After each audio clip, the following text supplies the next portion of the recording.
and welcome to Stars with Stasi. This is your weekly reading for March 23rd through March 30th, or whenever you come across this message, it is meant for you. Welcome to your season, Aries, and happy birthday. I've already shuffled your cards, so I'm going to go ahead and get into this week's theme for you. We've got number 9, dances on 1 foot balancing act. So this gives a lot of the same energy as the Two of Pentacles, right? And because it's your season and it's the energy of being fired up, getting things done, the Emperor, I believe that there's something here to you balancing, as I always say, your desires with your obligations, right? Make sure that you don't bite off more than you can chew in this energy. And of course, we have the eclipse season with it ending in a solar eclipse on the 8th of April in your sign. But this week you're going to be experiencing the lunar eclipse in Libra, which is happening in your 7th house of relationships, partnerships, marriages, anything one-on-one. I also have seeds, or no, it reads spring, and then it reads see your seeds grow. And then we also have here the hunter, sure-footedness and predestination. So as you know, eclipse season is all about the fates, right? This is a time where whatever's meant to happen is going to happen. Endings will happen, beginnings will happen. And actually there's not anything you can do about the energy when the fates are involved. So we've got the Page of Cups starting out your reading, and we're going to do a 9-card spread, and then I'll go from there and clarify those. Page of Cups is someone who has a lot of desire. All of the pages have been showing up everywhere this week. The way I see it is this is about like reclaiming your youthfulness. You're excited, right? You are feeling emotional towards something, perhaps a little vulnerable. Let's see what we have here. We've got the Magician card that came out with the Emperor. You show up in your own reading. 10 of Wands. A lot of this energy of you making things happen because now you're in this position of you want to. I feel like you're getting very excited and you've got a vision, right? And I see that things are starting to come together for you. The Magician. Right? This is the step 1 in the Fool's Journey. And this is about having mastery over all 4 elements and having everything you already need to build whatever it is that your vision is. And as I looked up, it's 2 minutes and 31 seconds. And for those of you that follow me, or if you're new to my channel, those are numbers that Spirit shows me as confirmation that I am accurate, right? So any combination of 1, 2, 3. So just so you know, 10 of Cups shows up in your central position. This is great. This is like the happy couple, a happy life, and just this feeling of I have arrived. So with the 10 of Wands here, we'll see if it's something and how it clarifies. We'll see if it's something that you're releasing or something you're stepping into, because one can't exist without the other, right? So we've got the King of Swords. This is aces in their place as a professional, an authority figure, law and order, right? So this could, to be fair, the way this is looking, this could be indicative of a divorce finalizing, because I've got the 10 of Wands, 10 of Cups, and King of Swords. So we'll look at that a little bit further as we clarify. So just comment below and let me know what you've been experiencing this eclipse season. I also have the Queen of Swords showing up. And so when the King of Swords and the Queen of Swords shows up, this tells me that these are two people that are really in their mind, right? They're dealing with things on a very cerebral level, not too much emotion in it. And because this energy on this lunar eclipse is bringing up things in your partnerships and relationships, this signifies that maybe more communication needs to take place. Or if you're finalizing something, that this is the time where it actually comes to a conclusion. So we also have Temperance card. So Temperance is going to come along the same lines of this balancing act on 1 foot. So a couple of things. I am picking up strongly that some of you separated or started the process of divorce or disentanglement either 1 year ago or 6 months ago, because eclipses 6-month cycles. So the seeds that you plant, which is this card here, the spring, where we're headed, where we are actually, because the equinox, depending on when you watch this, has already happened on the 23rd. So Temperance card, balancing on 1 foot, there's this need of healing and moving on, making sure that you're not allowing a situation to weigh you down. And if you had been planting a happier life for yourself, a disentanglement from someone, a move, right, a new job, anything like that, it's coming to a close with this eclipse. So then we have the Five of Wands. This is a bickering and fighting, and Knight of Pentacles. So this very well could be, you know, in the disentanglement process, there being some final words, there being some issue that needs to be resolved. You may very well want to consider hiring a specialist, an attorney, an arbitrator, or someone that can handle your contractual obligations, right? I also just heard prenup and postnup. So it could be also that some of you are on the reverse side of this coin, getting married, and the advice here is you want to hire someone who can help you with the prenup, a postnup, or that's the contract that you already have in place, making it King and Queen of Swords, the dissolution. So again, the energy comes through as both extremes because of eclipse season. So again, this is a general reading. If you're looking for something more private, more personal, you can always go to my website, starswithstasi.com. So the Five of Wands shows up here again, along with the Ace of Swords. I'm going to take them together to clarify this Page of Cups, because when this comes out for me, this signifies a potential apology from someone. Someone's coming towards you with good intentions because of maybe regret over some words, right? Something didn't land right. So who knows? This reading is really giving me both extremes. And with the eclipse energy, like I keep saying, both things could happen, and you really don't know until after the 8th of April. So this could very well be a conversation takes place, and this is an apology coming your way. Or someone saying, you know, maybe they're not necessarily sorry, but they understand your perspective. So I'm going to take these 3 cards. Actually, it's 4 because they popped up with vengeance together. So the way it came through was the Fool card is clarifying the Magician. All right. So this is great because this is the journey right here, the beginning. So there is this, there's this energy here of you're starting over, you're starting fresh. There's a new you.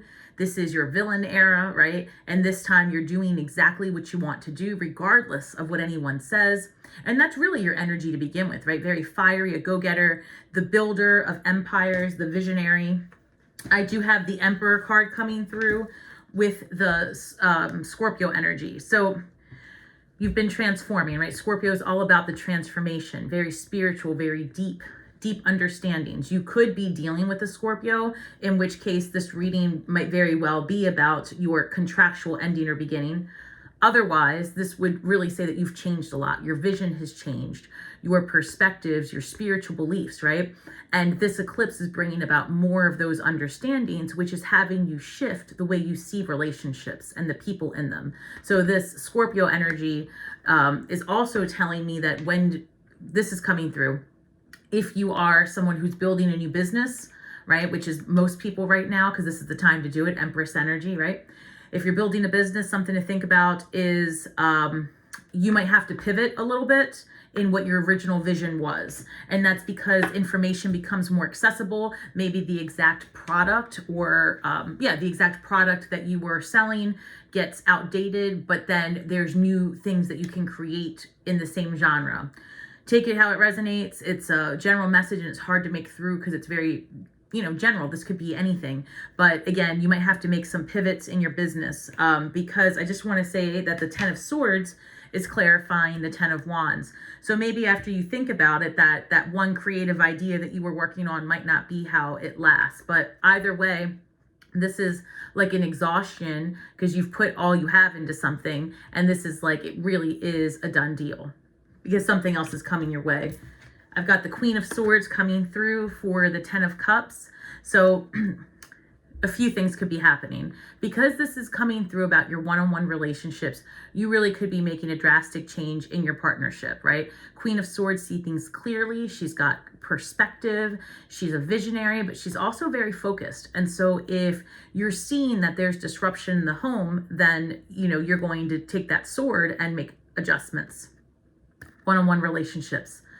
It also could be, again, the reverse, where you are seeing things about your partner for the first time that just weren't evident to you before because you've been so busy rebuilding, your partner's been so busy rebuilding. This is a reconnection time where you get to see each other again clearly for the first time in years, right? and you're back to this happiness. So take it how it resonates. Let me know. Let's see what this King of Swords is being clarified by the Hermit card.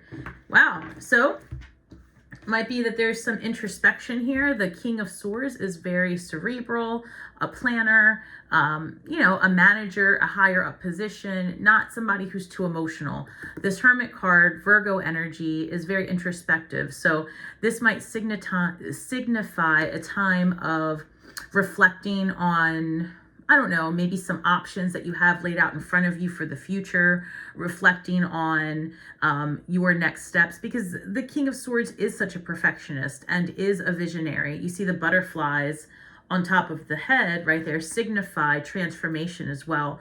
So it's like you're very future thinking, futuristic thinking in this particular message. That's how it's coming through. You've got a lot of ideas, but it's almost like you need a minute. You need a minute, you're working, and you have to have a moment to sift through all of this information. They're calling me back to this balancing act, which is a number 9. And that signifies, you know, like just putting some energy down and coming to an understanding of what's next. And this is also number 9. A card of, you know, number 9 is all about empathy and compassion, selflessness, being generous. There could be something here about healing and repairing a relationship, even if it's not meant to continue, right? So if you have children together, you're going to want to co-parent properly. That's the kind of information I'm getting. I've got the Lovers card coming in with the Queen of Swords. So we're back to making a tough decision this time around on a one-on-one relationship, something potentially romantic. There's so much here coming through for like a partnership that's romantic. It's kind of hard to see it any other way. So it could be a best friend. It might be someone you work with, but I'm not really getting that vibe. I'm not getting career shift vibes because this is in your 7th house. I'm getting this all about your relationships. So you're making some decisions, truly. I'm even speculating here based on the hits that I'm getting.